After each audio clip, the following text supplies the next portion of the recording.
High above the modern skyline of Münster, Germany, a dark warning hangs over the city. These three empty iron cages are more than historical curiosities. They are the grim remnants of a 16th-century experiment in spiritual governance that collapsed into total state control. To understand how a city falls into the hands of an autocratic cult, we have to look at the environment that invited it in.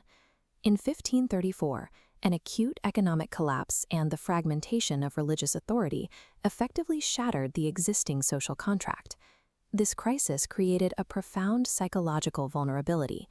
In times of total chaos, populations crave ontological certainty, a structured reality that makes sense, even more than they seek material stability.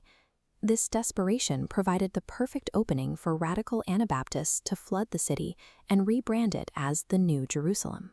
In the resulting vacuum of authority, a charismatic former tailor named Jan van Leyden stepped forward to claim control. Leyden promised a communal, egalitarian utopia.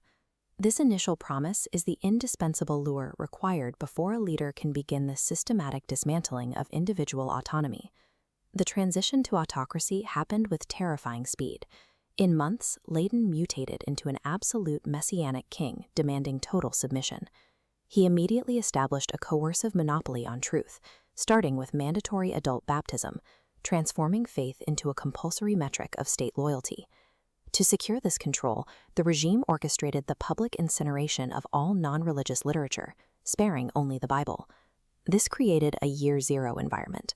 By isolating the population from external intellectual influence and erasing historical context, the state became the sole arbiter of reality.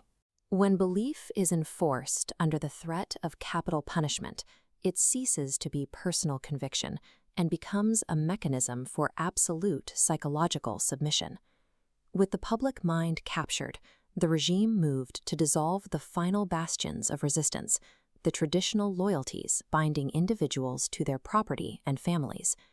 The regime utilized the abolition of private property and money to achieve total state dependency. By controlling the literal means of material survival, the state ensured that every citizen was entirely beholden to the regime. This was followed by a radical restructuring of the domestic sphere through mandatory polygamy. This policy was designed to shatter biological family loyalties, replacing the husband with the king as the ultimate patriarch and sole focus of devotion. While internal policies peaked, the external world closed in. Professional armies surrounded the city, and the New Jerusalem was now under a total military siege. The regime had successfully atomized the citizen. When the state owns your bread and dictates your family ties, it owns your entire existence.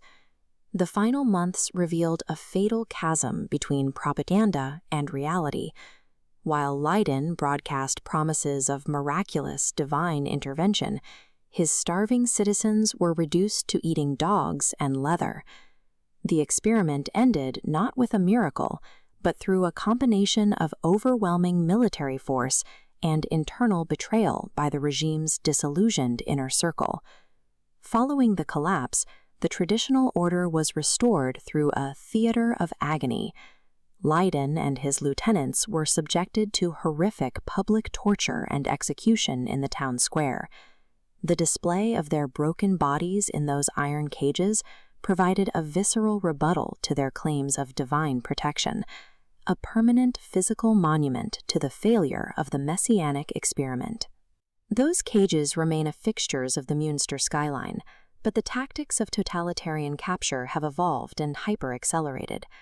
Modern charismatic frauds still exploit socio-economic collapse to promote radical alternatives that demand unquestioning authority and the removal of existing social structures. While Jan van Leyden used fire to destroy books, modern algorithmic echo chambers achieve the same isolation through code. By filtering out dissenting context and historical perspective, these systems manufacture a new Year Zero environment. The method of erasure has changed, but the psychological blueprint remains the same.